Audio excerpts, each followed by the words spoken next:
Da li ste znali da možete da dobijete vrhunske performanse za mali novac? To ću vam danas pokazati u videu odmah nakon poruke naših sponzora. Hator Icefall tastatura je tastatura punog formata koja ima makro tastere, switcheve od ABS plastike, ima UV premaz kao i RGB osvetljenje u 9 zona i čak 9 modova. Detaljnije o ovoj tastaturi možete pogledati na Rockor sajtu, link se nalazi u opisu videa. Danas pričamo o mišu od kompanije Hator. Miš se naziva Hator Quasar 2 Ultra 4K.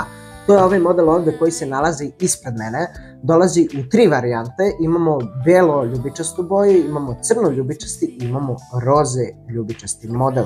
Ono što možemo vidjeti iz priloženog sa kutije je da miš ima Pixart 3395 senzor, imamo 58 grama težine, imamo Kalih optičke klikove koji idu do čak 100 miliona.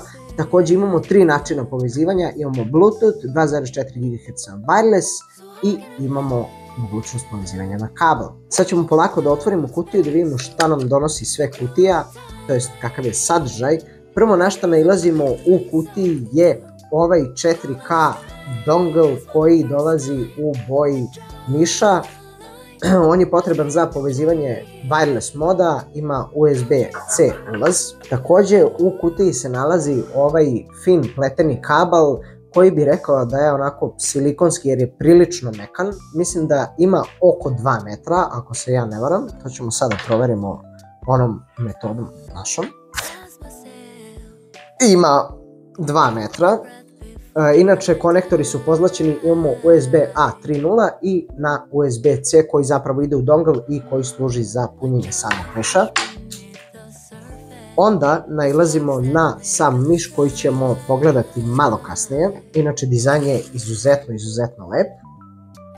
Obavezno proverite jako dobro kutiju jer od ovog dela ja nisam video ovaj paketić koji se nalazi ovde skroz u kutiji, a u njemu dobijamo grip tejpove i zamenske teflonske klizače. Takođe tu imamo i uputstvo, ali nećemo se nešto zamarati uputstvom jer ćemo kasnije detaljno pogledati softver na samom računaru koji naravno dobijate uz Hator miš. Generalno što se tiče samih grip tejpova, viđao sam razne grip tejpove. Imam jedan miš ovde koji na sebi ima grip tejpove. Generalno grip tejpovi koji dolaze uz mnogo skuplje miševe su dosta tanki. Ovi su prilično debeli, iskreno meni se baš sviđaju na dodir, ali ih nećemo sada zalepiti, ostavit ćemo ih sa strane. Ovde imamo sam miš. Njegov dizajn najviše podsjeća zapravo na onaj čuveni Logitech G Wireless dizajn, ali je dosta manji i dosta uži u ovom centralnom delu od samog G Pro Wirelessa. Takođe je ovde dosta niži G Pro Wireless i onako više neki claw grip, dok sa ovim možete, ako imate manju šaku, raditi i palm grip i claw grip i sve ostalo. Imamo levi i desni klik su u sivim akcentima. Dugmići sa strane koji imaju Huano switcheve takođe su ljubičasti i samo podnožje miša je ljubičasto kao i scroll na kome imamo to RGB osvetljenje.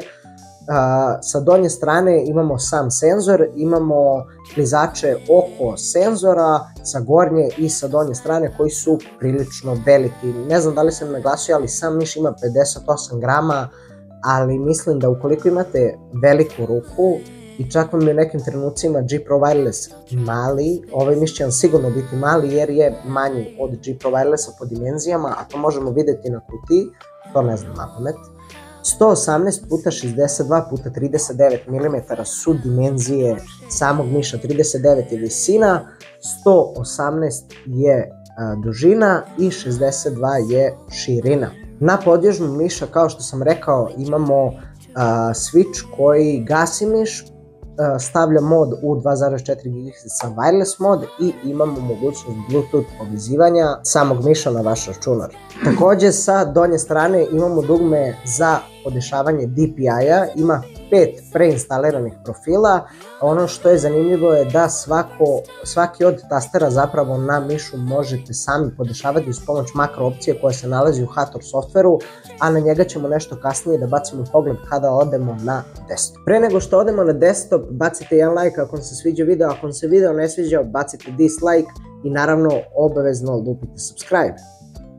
I evo nas, došli smo do desktopa, ja sam već skinuo Hathor software za miš, link za download softvera ću vam ostaviti negde u deskripciji, tako da nije ništa komplikovano, bukvalno samo skinete, instalirate, ovako vam se pojavi meni za instalaciju, možete da uključite da vam se automatski pali sa računarom, idemo next, install i sačekamo da se instalira software. Kada se software za Hathor miš instalira, otvorit ćemo Launch Hathor mouse software. Kada smo to uradili, sam će program prepoznati koji miš je u pitanju. Idemo levi klik da startujemo sve, ima neki update in progress. To je gotovo. Ovdje u desnom ćošku imamo nivo baterije samog miša.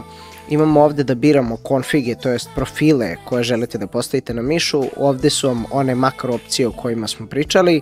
Inače broj 6 može da služi za menjanje pooling rate-a kao i za menjanje DPI-a. Sljedeća opcija koju imamo, ovaj ovdje kvadratić, je podešavanje DPI-a po stage-ovima. Da kada kliknete dugme ako želite da vam se tu menje DPI, da jednostavno to promenite.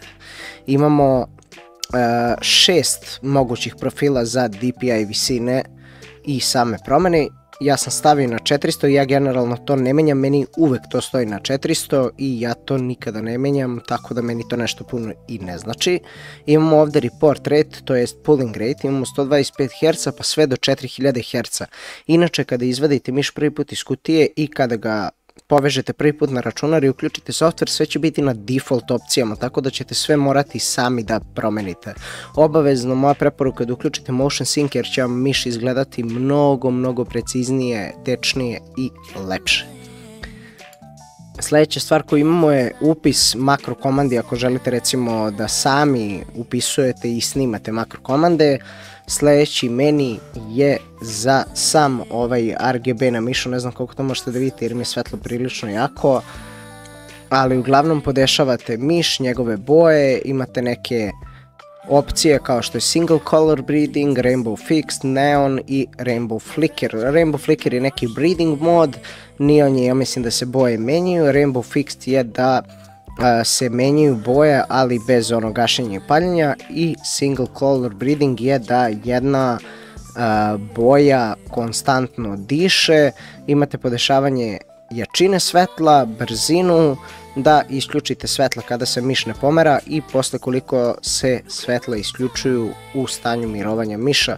Ovdje su uglavnom koja je firmware verzija miša i tako dalje i tako bliže, to nas ništa ne zanima.